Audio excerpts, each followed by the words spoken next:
Dear Araceli, my daughter, I'm sorry for everything. I know, masyado akong naging masamang ama sa'yo, hindi ko inisip ang nararamdaman mo. Ang tanging inisip ko lang ay ang nararamdaman kong galit sa taong umagaw sa akin ng babaeng unang minahal ko. Pero kahit ganoon ang ginawa ko sa'yo, hindi mo pa rin kami natiis ng kapatid mo nang manghingi ako ng tulong sa'yo. Pumayag ka sa gusto kong mangyari. Kahit alam kong labag yun sa kalooban mo, lalo na nang malaman mong sa mga Villarama ako nakipag-deal. Pero di mo pa rin kami iniwan at pumayag pa rin sa mga plano ko. I'm sorry for what I did. Nagawa ko lang yun dahil ayaw kong mawala ang mga alaalang naiwan sa akin ng mommy nyo at ayaw kong maghirap si Berna. Alam kong marami akong kasalanan na nagawa sa'yo. Hinadlangan ko ang namamagitan sa inyo ni Dion dahil sa pansariling dahilan. I was just scared na baka saktan ka lang ni Dion gaya ng ginawa sa akin ng tatay niya. Hindi ko kayang makitang masaktan ka nang dahil sa lalaking yun. Pero nang dahil sa ginawa ko, mas nasaktan ka. Mas naghirap ka. Ako ang naging dahilan kung bakit ka mas nasaktan at naghirap. I'm sorry for blaming you on your mother's death. Alam ko sa sarili ko na wala kang kasalanan sa nangyari sa mommy mo, pero nagbulag-bulagan ako doon at sa'yo isinisi ang pagkamatay niya. I'm the worst father, nang dahil sa akin, nawalan kayo ng nanay. I killed my own wife. But please, believe me, hindi ko sinasadya. Hindi ko sinasadyang patayin ang babaeng pinakamamahal ko. Nabigla lang ako. Pero alam kong kahit anong sabihin kong dahilan ay hindi nito mababago ang nangyari na. Sa oras na mabasa mo itong sulat ko, siguradong wala na ako sa munden ito at kasama na ang mommy mo. Don't blame yourself to what happened. I chose this. I want to be with your mommy again. I really missed her. Tama lang ang ginawa mo ang tama.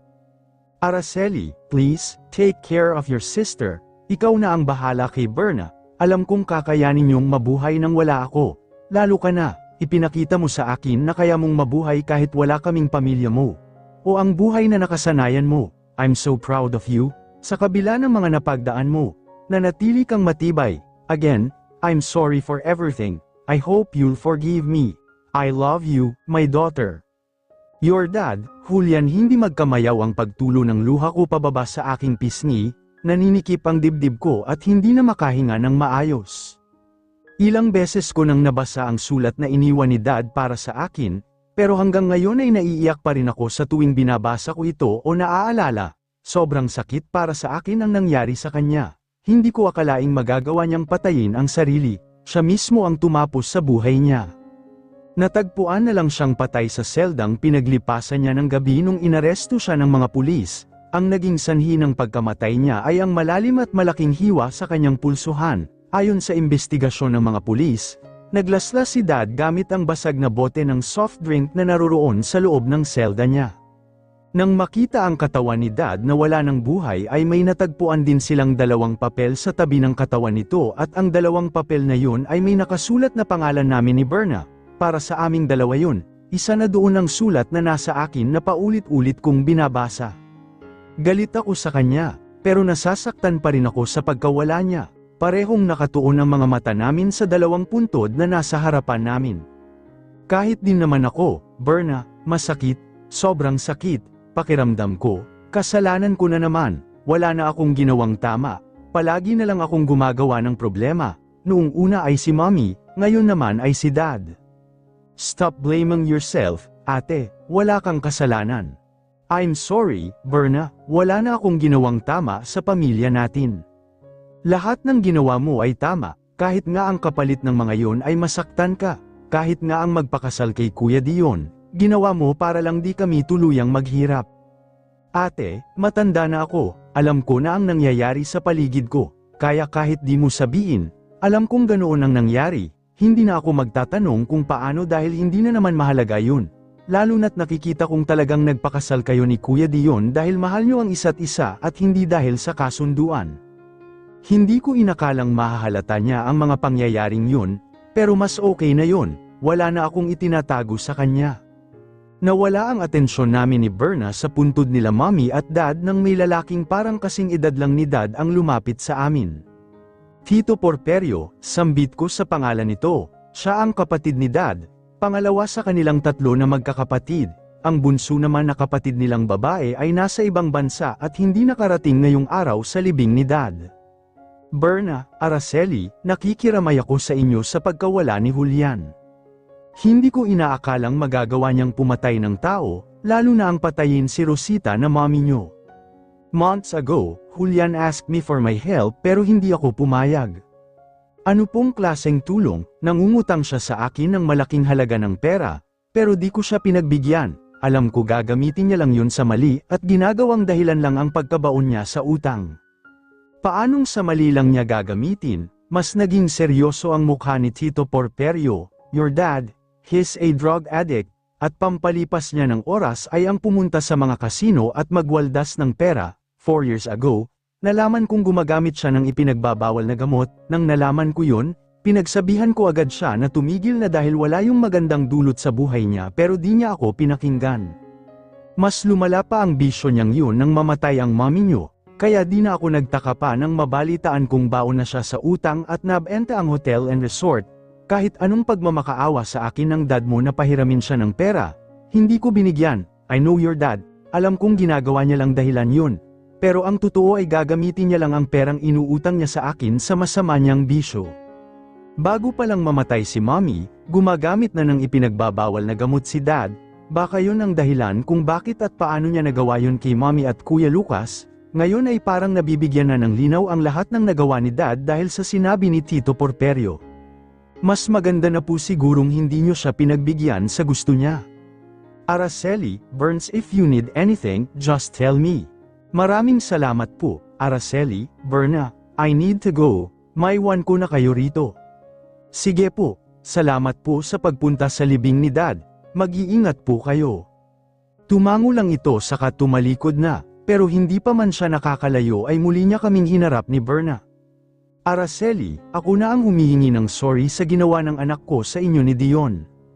Kalimutan na po natin yun, kumusta na nga po pala siya, kapag kuwan ay tanong ko, ang tinutukoy ay si Daphne, hindi ko nakita si Daphne noong burol ni Dad at ngayon. Masyado siyang stressed this past few days lalo na nang mabalitaan niya ang nangyari kay Julian, but we're doing our best para mawala na yung stress niya. Kahit nagkaroon ng hindi pagkakaintindihan sa amin ni Daphne, hindi ko pa rin gustong mangyari sa kanya yon. Pakisabi po, magpagaling na siya para po magkaroon na ako ng kasama na magpunta sa mall para mag-shopping. Matatagalan pa yan, balak kasi naming dalhin muna siya sa kamag-anak ng nanay niya sa ibang bansa. Alam ko kasing mahihirapan siyang makalimot kapag nandito siya sa Pilipinas. Ano na ang plano mo, ate? Hindi ko alam, hindi ko na rin alam kung paano pa ako magpapatuloy sa buhay ko rito.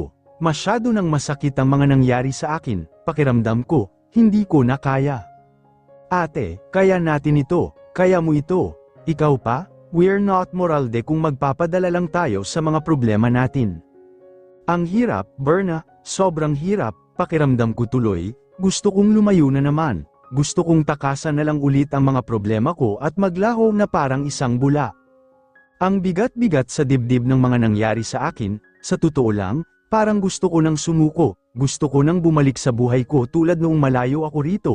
Noong nasa malayo ako, walang ganito akong nararamdaman. Oo, malungkot dahil mag-isa lang ako, pero hindi ganito kalungkot, hindi ganito kasakit. Alalahanin mo, ate, kapag umalis ka, paano na si Kuya Dion, mag-asawa na kayo ngayon, hindi pwedeng iiwan mo na lang siya ng basta-basta. Bumitiw siya mula sa pagkakayakap sa akin at hinarap ako. Kung feeling mo suko ka na, bakit hindi mo na lang tingnan si Kuya Dion at isipin ang mga mangyayari sa future nyo? Sa ganoong paraan, may isip mong hindi ka pa dapat sumuko dahil may lalaking nagmamahal sa'yo at handang gawin ang lahat para lang huwag kang sumuko. Pero kung ang gusto mo talaga ay ang lumayo, sasama ako sa'yo, sasamahan kita kahit ano pa ang desisyon mo. Ate, katulad mo, palagi lang din ako nandito sa tabi mo at hindi ka iiwan. She gave me a hopeful smile as if to remind me that I have a sister who will always be there for me. Naputol ang pag-uusap namin nang dumating ang lalaking pinag-uusapan namin kasama ang mga magulang niya. Lumapit sa akin ang mag-asawang Villarama para kumustahin ako kaya sa kanilang dalawa napunta ang atensyon ko. Panay naman ang nakaw tingin ko kina Dion at Berna na nag-uusap. Are you okay? Bahagyang bumakas sa pagmumukha niya ang pagtataka sa ginawa ko. Pero di na niya nagawang magtanong pa nang yakapin ko siya ng mahigpit na mahigpit. Thank you for being here with me, Dion. Thank you. Sa sobrang kabaitan ni Dion, minsan tuloy ay naiisip kong hindi ko siya deserve sa buhay ko. He's too perfect for me. At ako, I'm just a mess. Wala akong magandang dulot sa kanya. Puro sakit at problema lang ang dinadala ko sa kanya. Naputol lang nang mag-uwian na ang lahat ng dumalo sa libing ni Dad at kami na lang ang natira sa sementeryo. Araceli, isasabay na namin si Berna sa kotse namin. Sige po, salamat po. Araceli, magpahinga ka muna, ilang araw ka nang walang sapat na tulog. Ngayong tapos ng ilibing si Dad, nararamdaman ko na ang pagod ko nitong mga nakaraang araw, pansin ko rin ang bahagyang pagpayat ko dahil sa nalilipasan ako ng gutom at palaging walang sapat na tulog. Madalas ay 3 hanggang 4 na oras lang ang naiitulog ko. Pumulupot sa akin ang braso ni Dion at hinalikan ang ulo ko. Nakaramdam ako ng antok dahil sa ginawa niyang yun.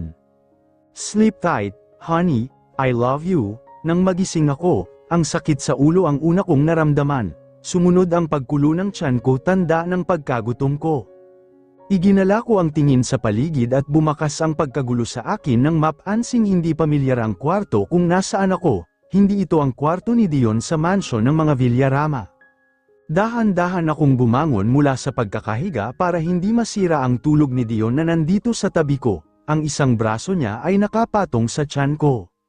Marahan kong inalis sa tiyan ko ang braso niya at umalis ng kama. Binuksan ko ang malita at kumuha sa loob nito ng isang hoodie jacket. Kinuha ko rin ang cellphone at wallet ko at inilagay sa magkabila ang bulsa ng jacket. Lalabas na sana ako nang mapatigil ako. Bumalik ang tingin ko kay Dion na natutulog. Bakas din sa kanya ang matinding pagod. Dahil sa nangyari kay Dad, pati si Dion ay nadamay sa mga problema ko. Nang mga panahon kasing lugmok na ako sa kalungkutan, lalo na nang malaman ko ang nangyari kay Dad, si Dion ang dumamay sa akin, hindi niya ako iniwan. Paulit-ulit niyang ipinapaalala sa akin na hindi ko kasalanan ang nangyari kay Dad, kaya kahit papaano ay hindi ako nalubog sa paninisi ko sa sarili. Talaga bang deserve ko ang ganitong klaseng lalaki sa buhay ko? Kung tutuusin, he deserves someone better, yung babaeng perpekto para sa kanya, yung babaeng may maayos na pamilya, yung babaeng may mabait na ama at hindi mamamatay tao. Tuluyan na akong lumabas ng kwarto, pero ganoon na lang ang pagkahulog ng pangako nang makita ko kung nasaan ako. Nanlalaki ang mga mata ko habang ipinapalibot ang tingin sa paligid, at dahil hindi pa ako makapaniwala, dahan-dahan kong inihakbang ang mga paa ko hanggang sa makarating na ako sa railings. Nakaawang ang bibig ko habang nakatingin sa malawak na karagatan na nasa harapan ko, maririnig naman sa paligid ang tunog ng dagat. Sunod-sunod akong napalunok nang mapagtanto kong nasa isa akong cruise ship na nasa dagat, pero hindi kami masyadong nalalayo sa daungan dahil natatanaw ko pa rin sa kinatatayuan ko ang mga maliliit na ilaw sa malayo. Paano ako napunta sa lugar na ito? Halos mapatalon ako sa gulat nang may maramdaman akong yamakap sa akin mula sa likuran ko. Kumalabog ang dibdib ko at napasinghap nang maramdaman ko ang pagtama ng mainit niyang hininga sa may batok ko na naglakbay paakyat sa tainga ko. Trying to leave me again, my wife. Bakit tayo nandito? Nasaan tayo? Mas humigpit ang pagkakayakap niya sa akin. Nandito tayo sa lugar kung saan hindi mo ako maiiwan. Pilit akong umikot papaharap sa kanya at tiningnan siya habang bakas sa mukha ko ang gulat at pagtataka. Bahagya ring lumuwag ang pagkakayakap niya sa akin dahil sa ginawa ko. Ano ba? Berna told me na balak mo na naman akong iwanan ulit. Araceli, please, don't. Alam kong masyado kang nasaktan sa mga nangyari sa'yo, pero hindi mo kailangang umalis. Honey, I'm here, and I'm ready to fix your broken heart. Gagawin ko ang lahat para matanggal ang sakit at lungkot na nararamdaman mo. I'll do everything just to make you happy. Instead of looking at the 100 reasons to quit, look at the 100 reasons not to give up. Nasa huli na tayo, saka ka pa ba susuko?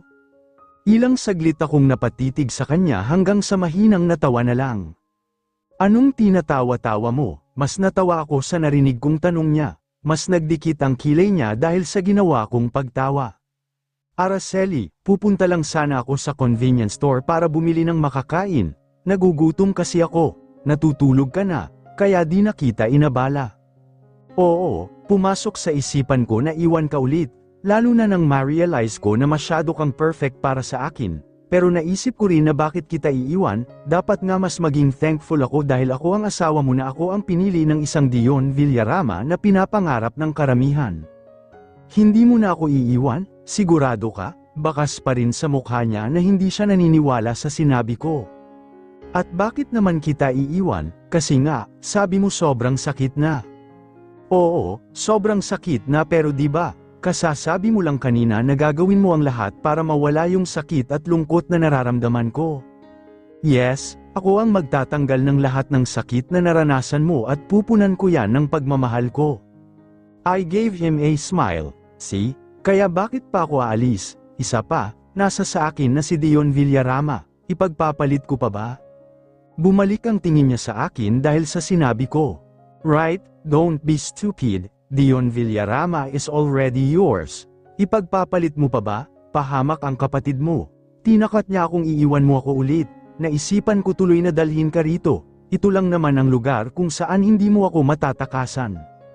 Natatawang ipinulupot ko ang braso ko sa batok niya. Siguro yun ang pinag-usapan nila ng kapatid ko kanina sa sementeryo.